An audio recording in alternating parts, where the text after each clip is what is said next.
Welcome to the Revolution of You podcast, hosted by Casey Dittmer, an award-winning creative entrepreneur, international speaker, wife, and mother who is passionate about igniting a revolution of evolution. On this podcast, she'll be throwing grenades with refreshing, unfiltered conversations that are raw and nothing short of life-changing.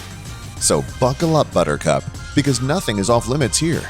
We'll be exploring life, business, shaking up old beliefs, and having the needed conversations that will empower you to grow into the best version of yourself. Are you ready?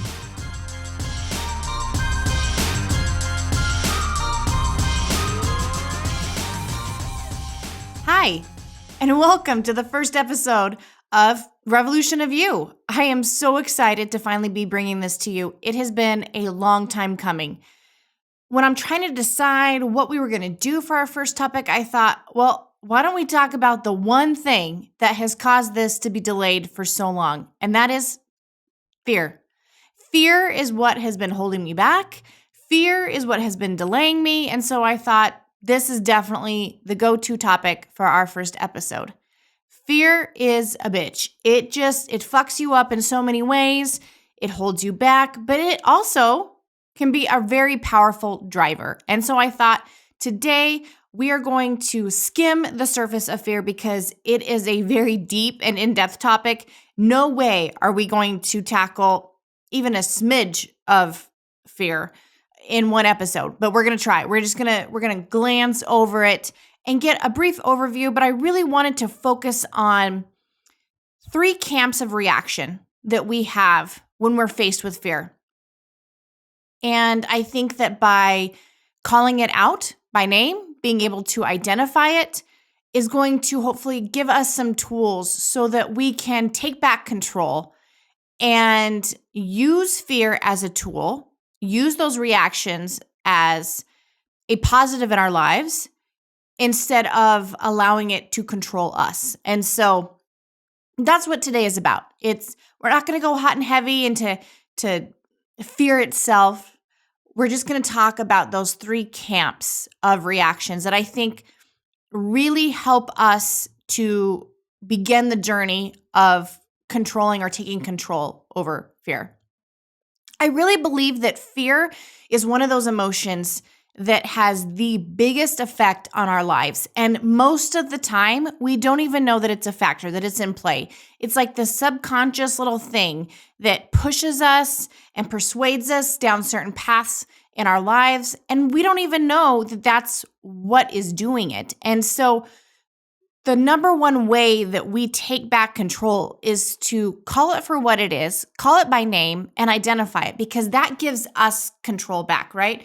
If you have something that is having an effect on you, on your life, and you don't know what it is, there's no way you're going to be able to even begin to address it, alter it, manage it. And so today we are calling fear for what it is, fear, and addressing it. Fear is a rapid fire emotion, meaning that a lot of times it takes hold and you don't even know that it's going to happen. It's quick. It's impulsive, it's reactive, and a lot of times we have little to no control over it being a factor in our lives. That emotional response is there. And so this isn't about how to prevent fear. This is about how to identify the reactions that we have when fear is in play, and then knowing how we can then guide those reactions to a positive, more fruitful outcome. You have to remember that these reactions are deeply ingrained into who we are, like on a genetic level. This is years and years of evolution that has come together to really provide a survival mechanism. That's what fear is, right? So, you're being chased in the ice age by a saber-toothed tiger, and you've got 3 options here. You've got to either turn around and fight. Not today, sir. Not today. I'm going to get me a nice new saber-toothed tiger coat. Or you can turn around and run, which if it's me, that's probably the best option. Or you could just lay down, play possum, and hope that tigers don't like possums. You're good to go. It's just going to go away if you just lay there, play dead, and pretend that nothing is happening. those reactions really determined if we survived or not. Survival of the fittest, right? So fear has become something that we do in our everyday lives, those reactions, as a survival mechanism to protect ourselves, to protect others, to prevent hurt or vulnerability.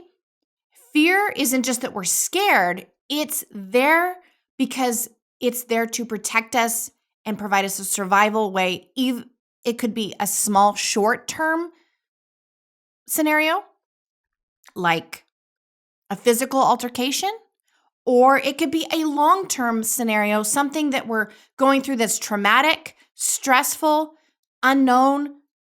Fear is a factor in all of those. And so we have to understand that stop fighting it. It's going to happen. It's part of us. But what we do after that is what really matters.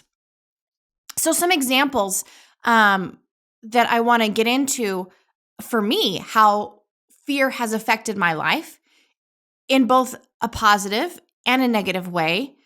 I mean, I think for most of us, fear holds us back from reaching our true potential or finding greatness or even just enjoying the journey. We would rather avoid or prevent any kind of emotional happening, good, bad, or ugly, because the thought of the ugly or the bad overrides all possibility of good. And so in my life, there have been many times where I won't even try or I will avoid for fear of what the possible outcome could be. And long term, that creates regret, right? We look back and we're like, God, I just wish I would have tried. Wasn't that bad? In the moment, it felt bad, but I wish that I could have pushed through that on some level and at least tried to see what happened. On the positive side of that, fear has been a huge driver in my life, and we're going to talk about that here in a second, but nothing drives you forward in any circumstance like fear, right? You hear these stories of people hulking out and having these adrenaline rushes. That's a fear reaction, right? That adrenaline pump is your fear mechanism saying, you got to fight. You got to fight back. You got to do this or you might not survive, or the person you love might not survive. So it provides a positive response in the sense that it allows you to push through scenarios physically, mentally, emotionally that you might not otherwise be able to get through. But that's good. We all need that in our life. Sometimes we need something to just take hold, drive the bus, and get us to the end zone because we're going to talk ourselves out of it if we overthink it. So fear has those responses in both positive and negative ways. And again, if we can identify how we're reacting to things and even possibly predict, knowing that, okay, this scenario is going to probably trigger a fear, a block, and this is going to be my reaction. How can I guide that, control that, or preemptively lay groundwork to minimize the negative effects on my life and on my path? So let's talk about those three camps. Okay, the first camp that I want to talk about is fight mode. Now, fight mode is my jam. It's where I live. It's my homeland. It's my comfort zone. Fight mode is absolutely a preservation mode. It is what we just talked about. It's going to give you that added strength. It's going to blind you and you're going to push through. Come hell or high water, you're going to push through. And it provides you with that extra fire. I have designated my inner fight mode as she beast. You can label yours however you want to. And she is necessary for me. She is necessary for me to do big things. She is necessary for me to protect myself, to push through imposter syndrome, things like that. But the problem with she beast is that she can get a little out of whack. So let me back this train up here. Let's talk about a few examples of fight mode, and then we can talk about ways that we can identify it and maybe curb it a little bit, okay? Some examples of fight mode are going to be you're in physical danger, and so you're fearing for your life. You're going to fight back. You're going to do whatever it takes to survive, to prevent hurt. You're afraid of failure.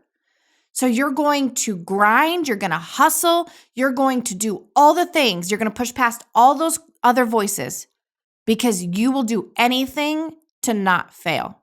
That's fight mode. What about being too afraid of being dependent on somebody? That vulnerability, feeling weak. So you're going to lay groundwork, you're going to take action to fight back and prevent those feelings from happening. Prevent yourself from being vulnerable. We do that emotionally, we do that mentally, not just physically. We're going to put up those barriers to prevent hurt or even just the possibility of hurt. What about being seen as weak or ordinary? You're going to fight. You're going to do things that you have to do and push through to prevent those fears from coming true. It's powerful. A big one for me was the fear of living up to others' low expectations. Think about that. When people set boundaries on you, put you in a box, tell you you can't do something, you'll never be something, they play you off as something less. For me, that's a huge trigger for fight mode. And it takes fight mode and it converts it into what I like to call fuck you mode, right? And that's what I lived on for years. You tell me that I can't make it as a photographer, fuck you. I'm going to show you. Not only am I going to show you, I'm going to blow your mind and I'm going to burn everything else to the ground. That's like a dangerous version of fight mode, right? She-Beast got a little out of control. But what did it do? It helped propel me through college to get my degree. It helped me push to get a job, to find someone to mentor underneath. It pushed me through recessions to make sure that the business flourished, not just flourished, but just boomed. It pushed me to innovate because fuck you, I'm going to do it and I'm going to excel at it. I think a lot of us live on fuck yous and we don't even know that that's what we're living in, right? You tell me you can't or that I can't. And I'm going to show you a fuck you. It's like the granddaddy of hold my beer, right? But the problem with that is that the longer that you live in fuck you mode is that becomes like a constant. That becomes the norm. So the toxic trait of that is that everything then becomes fight mode. You have a conversation with a spouse or partner, you're immediately defensive, you're immediately in fight mode.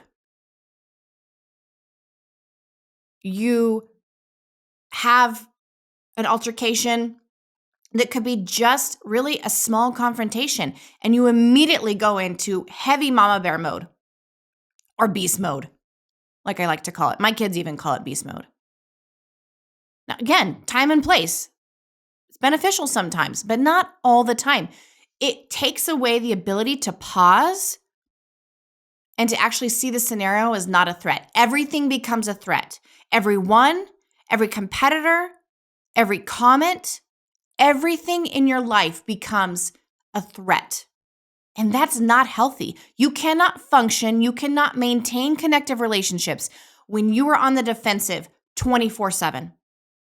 So you have to be aware that even though fight mode can be a very productive and positive tool, it has to be kept on a leash. You have to be able to say, whoa, I'm out of whack. Or lean on the people around you who can hopefully raise a red flag and say, oh, yeah, you're getting a little bit crazy down here. Rein it in. Pull it back. But fight mode can be positive, okay? You just got to keep it under wraps. All right. The second camp of fear reactions is flight. Flight mode. Run away. Seems fairly obvious, and really it is. On a physical level, it is, right? So you're confronted, someone comes up to you, wants your purse, wants your bag. What do? You drop the bag, you run. reasonable response. Also, a survival mechanism. When we see danger, we run away. Not worth the risk. But the flight mode can present itself in really soft, subliminal ways that you don't even know are in play. And those are what I want to talk about. So things like avoidance. Things that we do to avoid the scenario altogether. We're not even going to give ourselves the opportunity to turn around and run away. We're not even going to go near that. And a lot of times it looks like procrastination. So you could be telling yourself, I'm procrastinating. I'm a habitual procrastinator. I just don't want to do the work, like you're not working hard enough. Because for some reason that is better than just admitting to ourselves, it's not that we're afraid of the work or that we don't want to do the work. It's that we're afraid of the outcome if we do the work and it's not what we wanted, that we don't get the reaction that we had hoped for, or even the fact that we just don't know what's going to happen. I mean, that was a huge factor with this podcast. I don't know how the content's going to be received. I don't know how it's going to go, if people are even going to listen. So it's easier to just not do it at all. To procrastinate on other tasks, avoid it, and just use that as a reasoning for why it didn't move forward, that I just didn't get around to it, instead of possibly failing or it being less than what I wanted it to be. So you have to watch for these little subtle things that are holding you back, but that is absolutely a flight response to avoid. What about excuses? Same kind of thing, right? I'm going to make up excuses so that I don't start. Now, a lot of times we like to use these excuses almost like a martyr syndrome. Oh, it's better for everyone involved if I just don't do it. It's a waste of my time and I don't want to be an inconvenience. And you're pushing your fear block onto somebody else, like it's their fault, or onto a different circumstance, instead of, again, just identifying it as it is, that you are afraid that there is fear at play, whatever it may be, fear of failure. I don't want to start. I don't want to make a misstep. Fear of not being perfect. What if I make a mistake? I'm just not going to start, so I don't chance that. Fear of rejection. I'm not even going to put myself out there. That's easier. All of those fears can be very easily twisted into these weird bullshit excuses. You don't really want me there, so I'm just not going to go.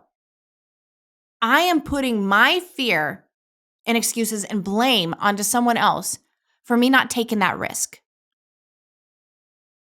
It's better for the whole family if I just not take this step in the business, because it's gonna add a lot to the schedule, to the finances. Some of those things have an ounce of truth to them, but they're not the reason why you're not starting, why you're not doing it. You're not doing it because you're scared, because of fear. So you have to understand, again, if you find yourself making excuse after excuse, are those really the reason?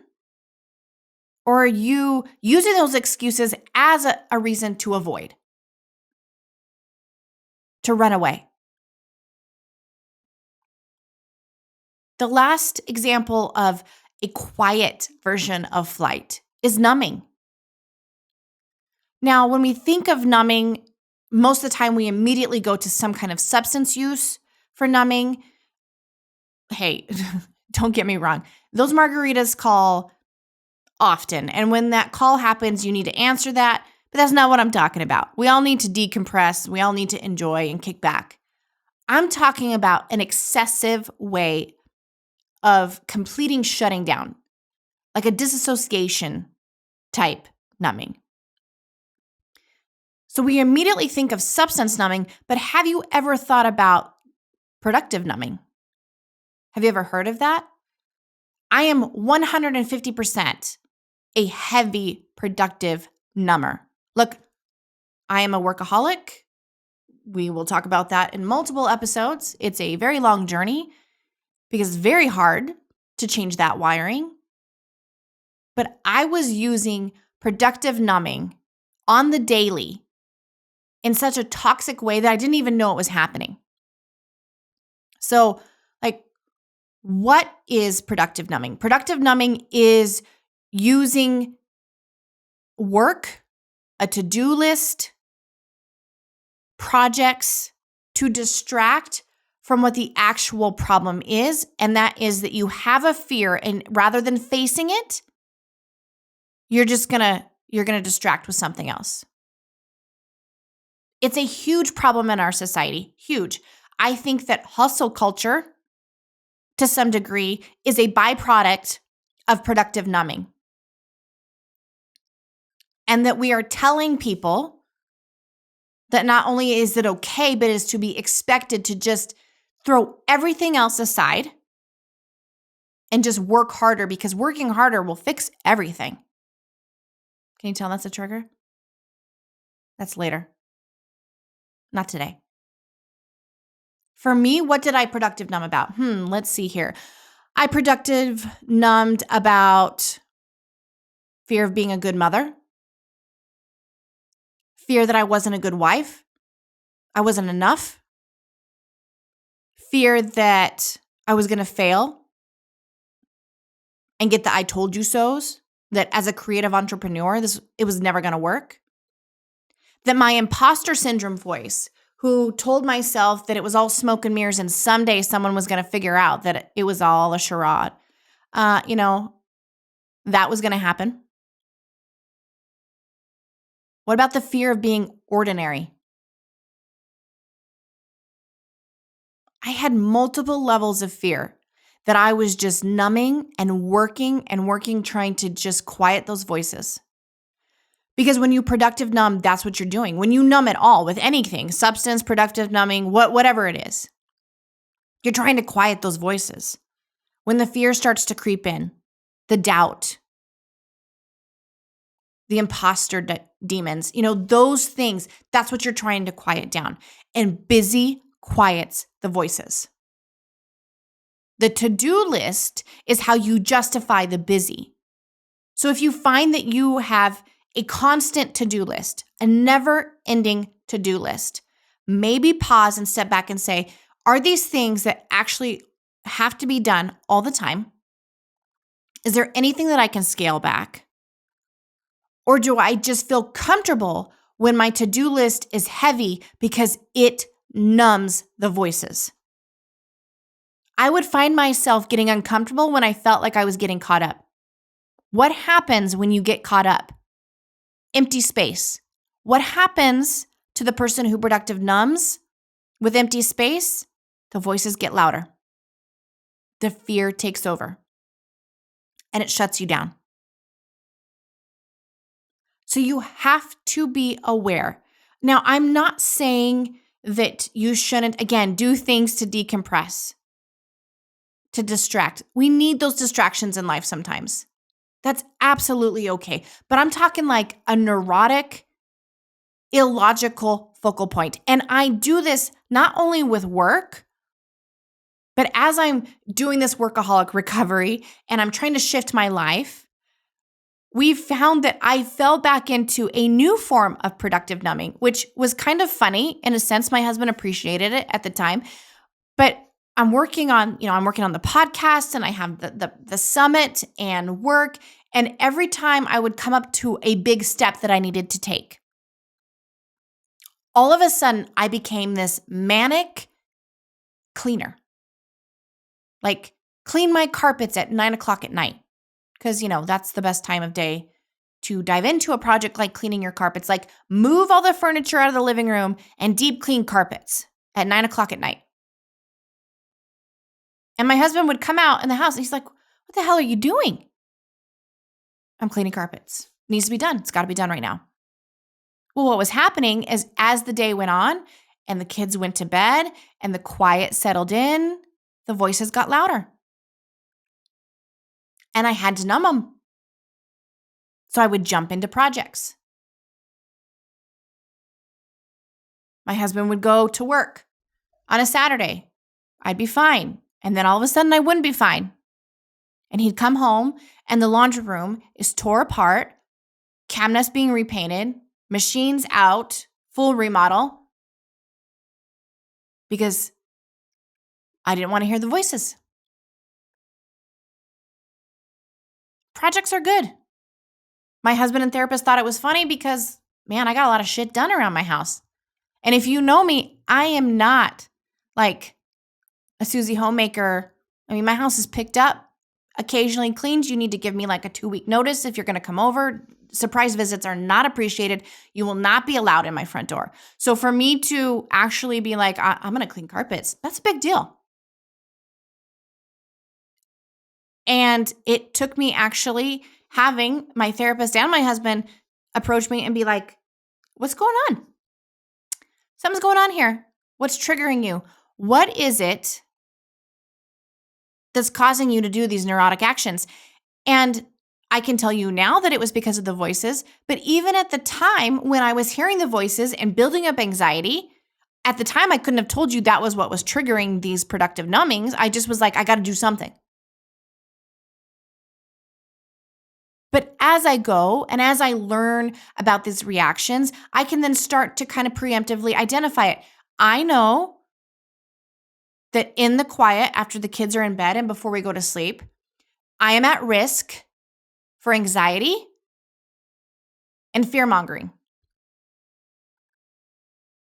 But if I can address it on the front end and be like, whoa, look, bitch, talking to myself, this is ridiculous. Write it down. Brain dump all the things that you're thinking about. What's causing panic? What's causing fear? That can be addressed tomorrow. And learning tools to work through that.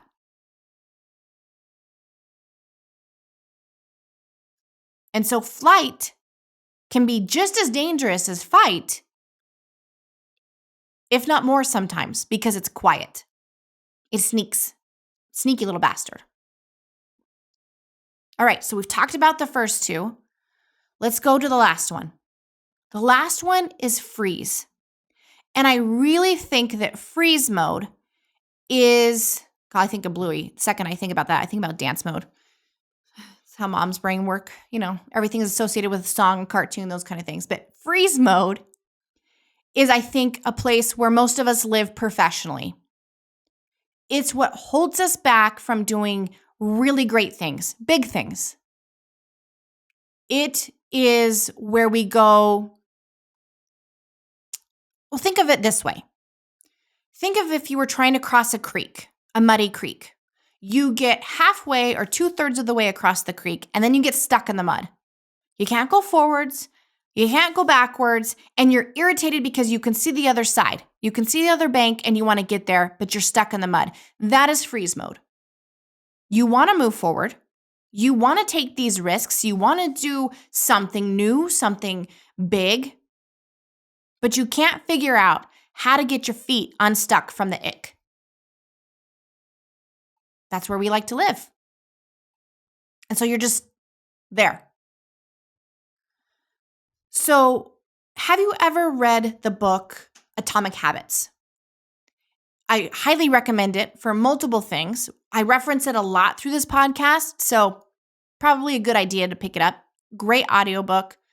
Do it. Just listen to the book. But he talks in that book about this concept of being in motion versus being in action. And I think that it applies to freeze mode perfectly.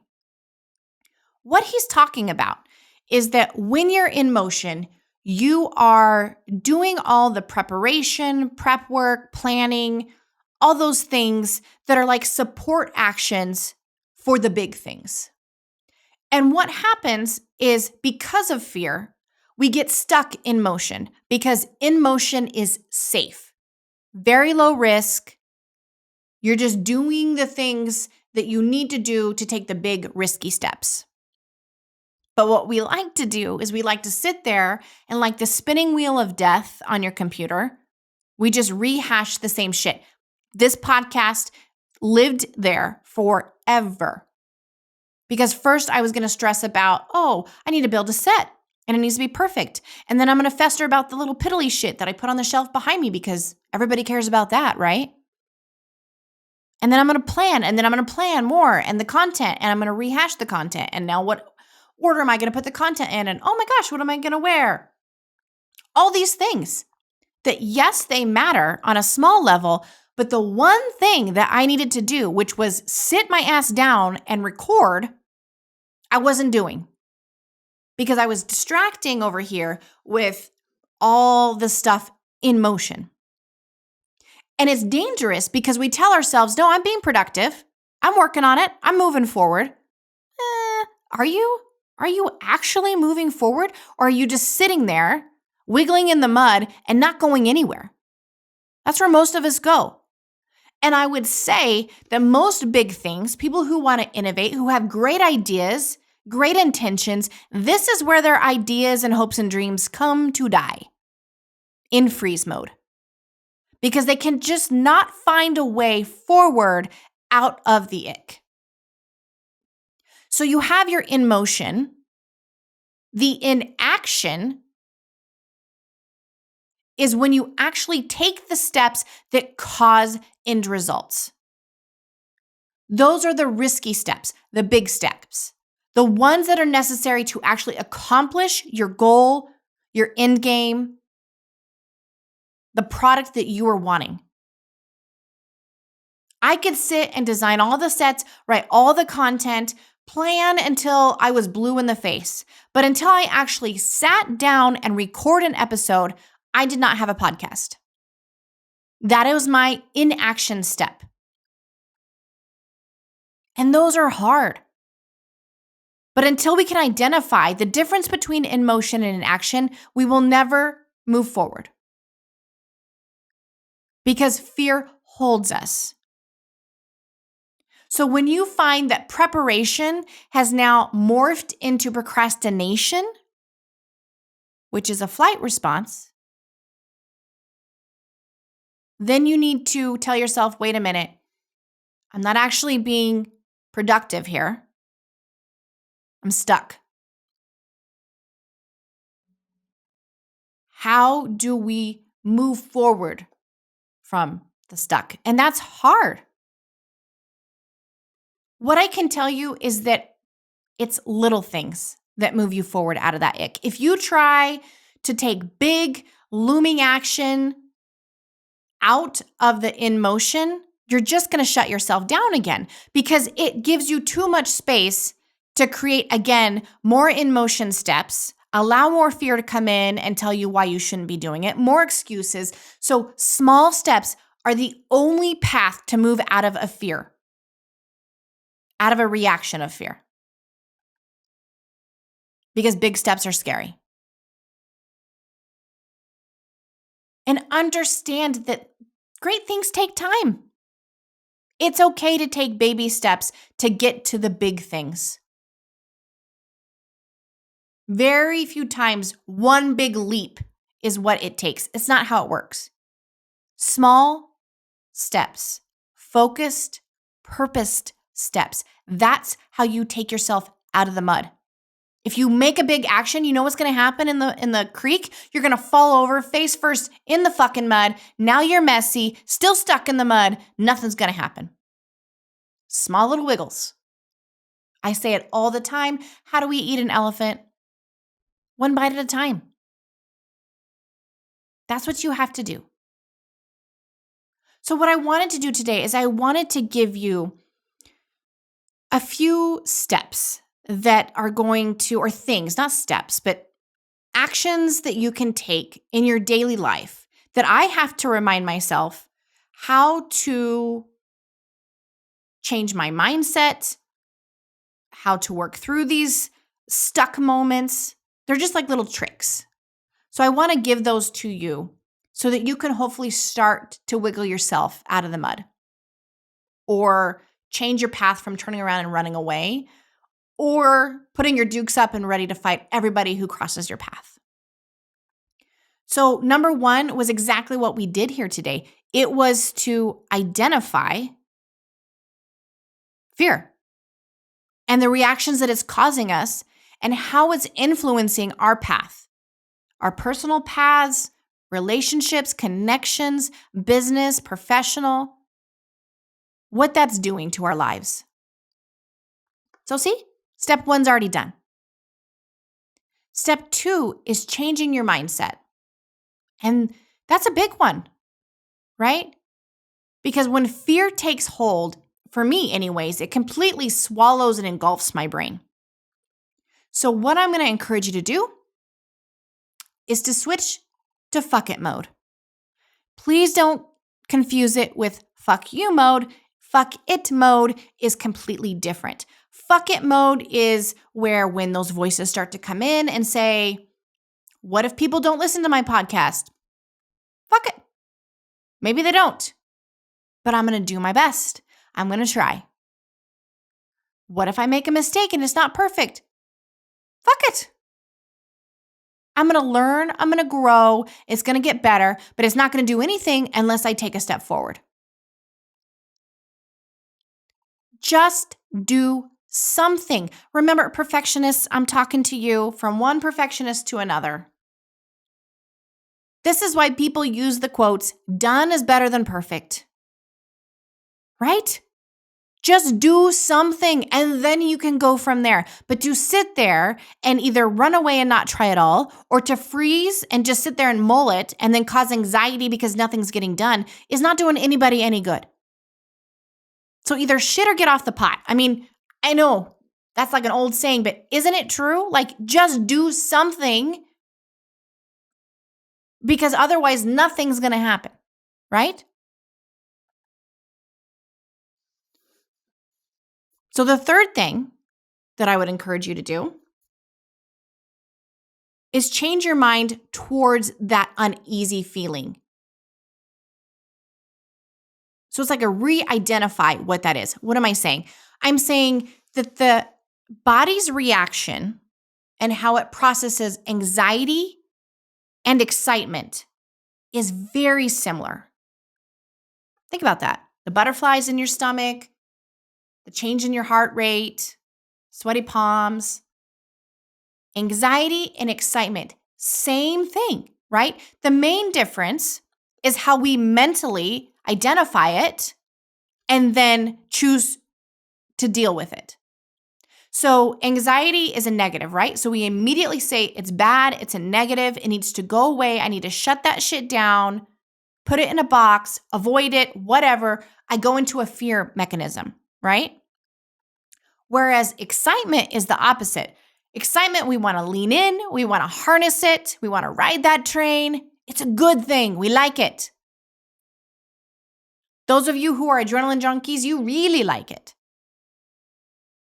So what if we changed how we identified it, therefore changing how we handled it, how we processed it? When you have something big ahead, instead of building up anxiety and fear towards it, build excitement for all the possibilities, all the positives, for all the unknowns. That's huge. Think about that. Instead of being afraid, be excited.